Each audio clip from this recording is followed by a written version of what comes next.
Well, hello, and I am so glad you're with me today. Today is Tea and Tips Tuesday. Today, I am going to review, and it's all about reviewing books that I read or am reading. But today, I am going to review from the beginning to the end. I'm going to be reviewing Purposely Married 12 Principles for a Happy Marriage. And this is by Ashley Sims. So I want to talk to you about, first of all, when I received the book, it was very easy to understand, which I love the fact that it's a clean cover. Um, I think that I would want to pick this book up. The colors are great together, and it's not too much. Only thing that I was really wishing that was on here was his picture.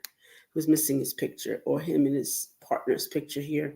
That's what I was missing. But everything else was good, because what I did was I mistakenly thought Ashley was female. So thus went my thoughts on the picture. So here we go. So in this book, he breaks down first his story on where he got a lot of his views, and why he was living the way he was as in singlehood, or living single, not singlehood, because singlehood is a choice. But he was the way he was living until he met his wife, and she saw, as he tells me, these great qualities in him, and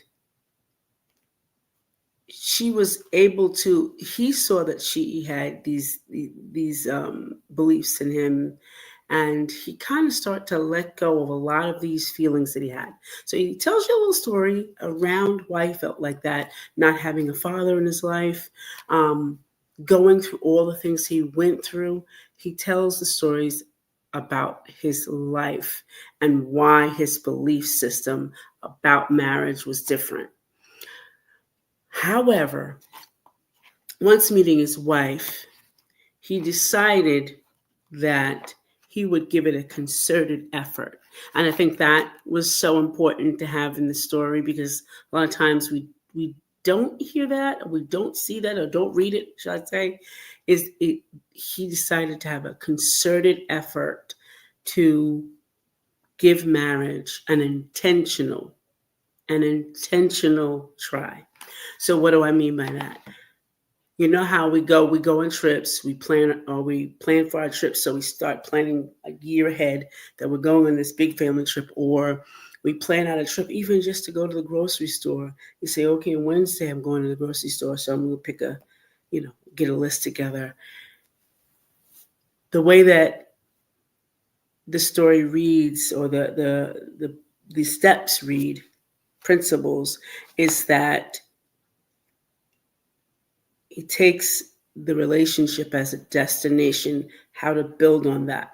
So you have to start building on that and keeping it alive, because I love how he uses the words, like vibrant words like alive and journey and expectations.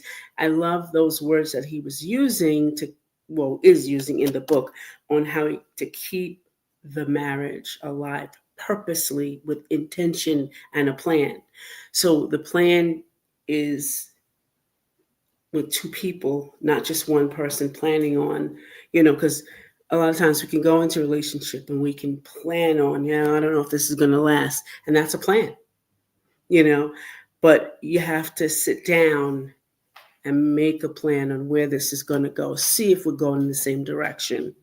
And I told him that these 12 principles should be premarital, marital, and during marriage. It should be involved. These 12 principles are they can be used everywhere, like literally everywhere, apply to everything. But I loved how he applied them to marriage. And you have to get this book, because it just grabs you. Like, literally, it's easy read. I read it in one day. And if you guys follow me, I'm always turning down pages. So what I'm going to do, I'm not going to um, belabor you, but I am going to share just things that stuck out to me that I kind of turned down the pages. That's why I love pages. That's why I love books. So let me see.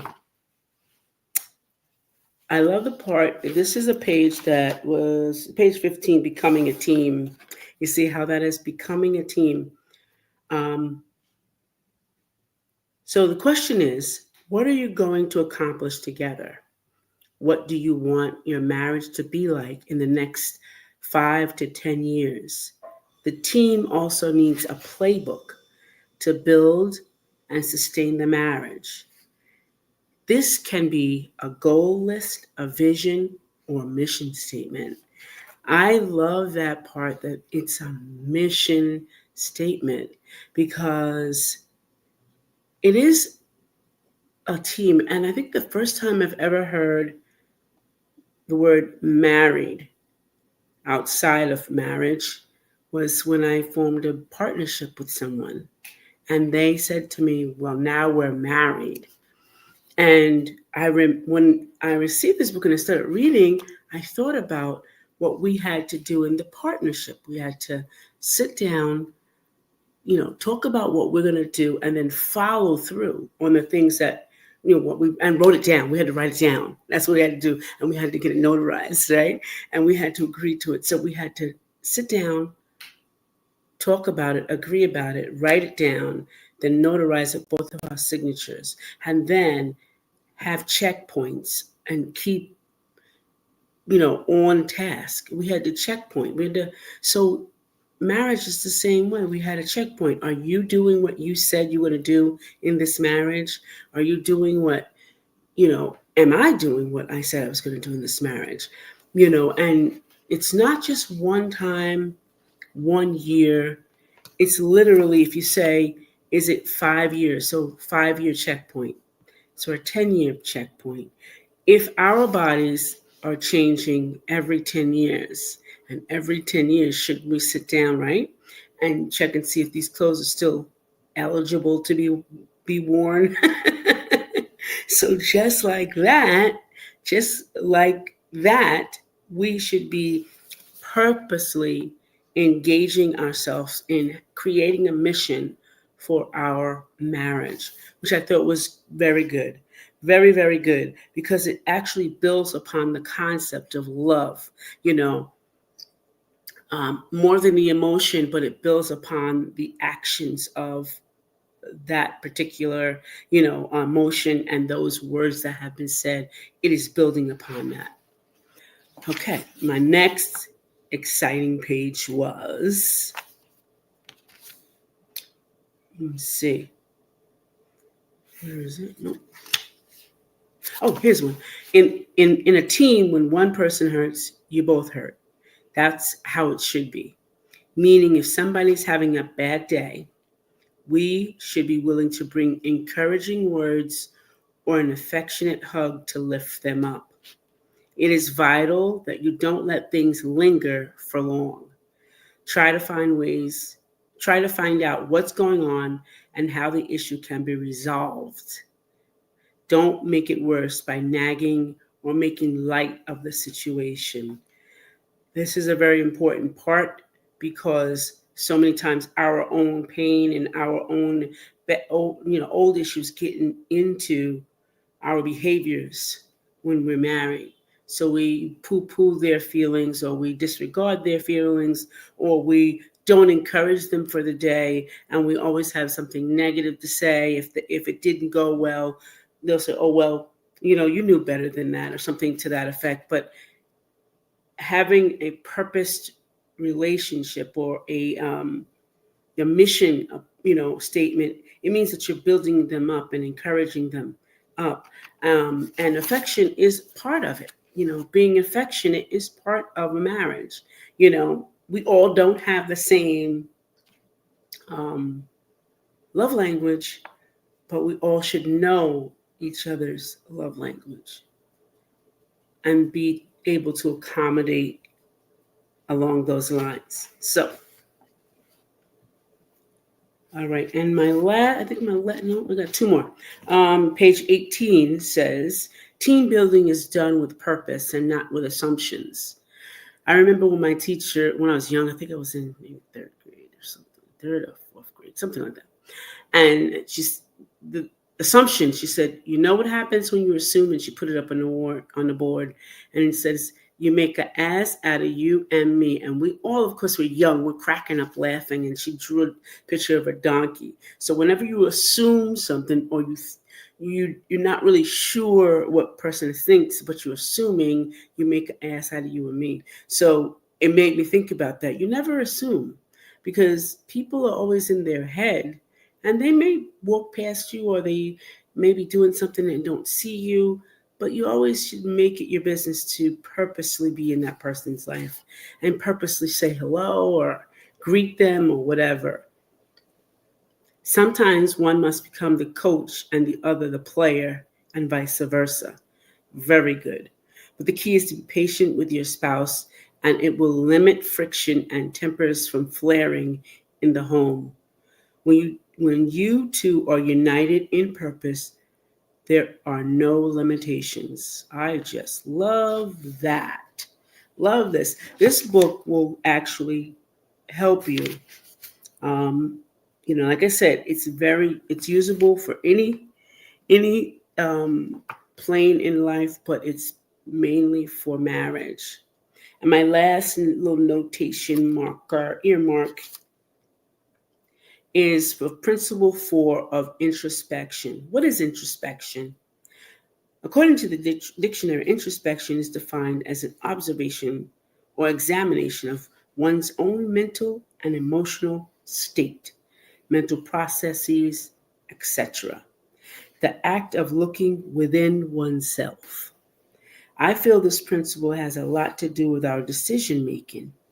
It helps you work through your emotions. It helps you take ownership of your actions and consider others. I believe skepticism is the enemy of introspection. Skepticism is defined as an attitude of doubt or disposition, either in general or toward a particular object. This is according to the Merriam-Webster. And I like how the dictionary says an attitude of doubt. You are living in a perpetual doubt, and it has become part of your core belief system. So to bring that into a marriage is so very important, that you always sit down and, some call it debrief, sometimes think about the day, but it's really take introspect of what you're feeling. Because really, let's be honest, it's all about emotions. It's all about our emotions, every bit of it. It's nothing about anything else. It's all about emotions that flare out of fear and not out of love.